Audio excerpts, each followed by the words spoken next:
I don't think the Democratic Party is silent on it. I'm certainly not silent on the issue of emergency managers. I mean, look, when I was in the legislature, there was a very different version of that law that, I believe I believe we need to provide a real partnership to our cities and empower elected officials and provide the resources and the tools to do that.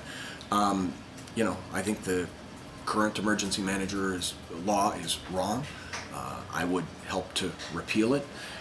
And if Kevin Orr, for example, is still here in the city of Detroit as emergency manager, or some successor of his when I become governor, I'm going to send him back to Maryland. And I'm going to make sure that Mayor Duggan and the elected council, have the keys to run the city of Detroit. That's what I would do on day one.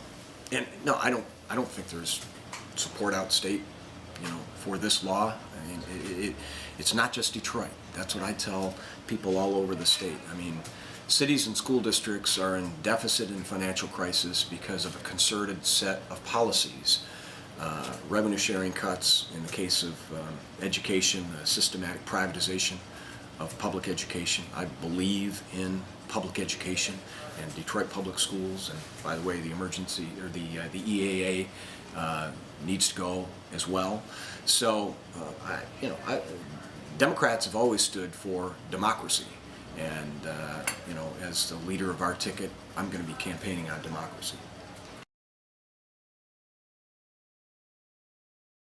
There are a number of options that previously existed and candidly exist under this current law. Things like consent agreements. But I believe in a partnership. Look, local units of government are creations of the state, but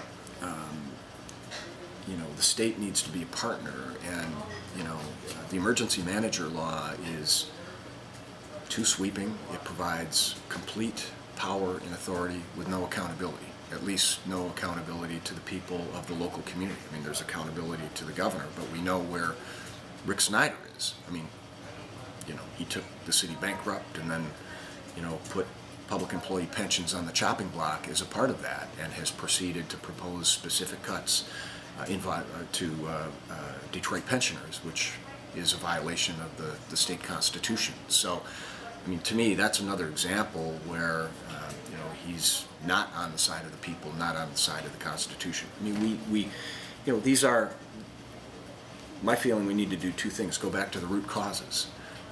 We need dynamic, vibrant, healthy, livable, safe cities. They are magnets of arts and culture and jobs. And so we have to look at what the causes were, the loss of a lot of manufacturing jobs. By the way, when I was in Congress, I was there with President Obama to help rescue the auto industry, and we see the thousands of jobs that have been saved and new jobs that are being created. But loss of property tax base. I mean, there are, onerous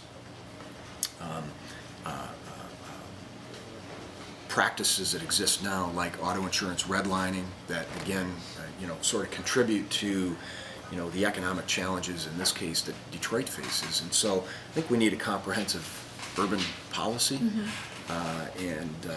Again, what I see from the current governor and legislature is cuts in revenue sharing, taking away a number of economic development tools that actually work, and then, when the city's in financial crisis, imposing emergency managers. I mean, we need to, move upstream and have a real commitment to our cities, and that's what I'll bring as governor.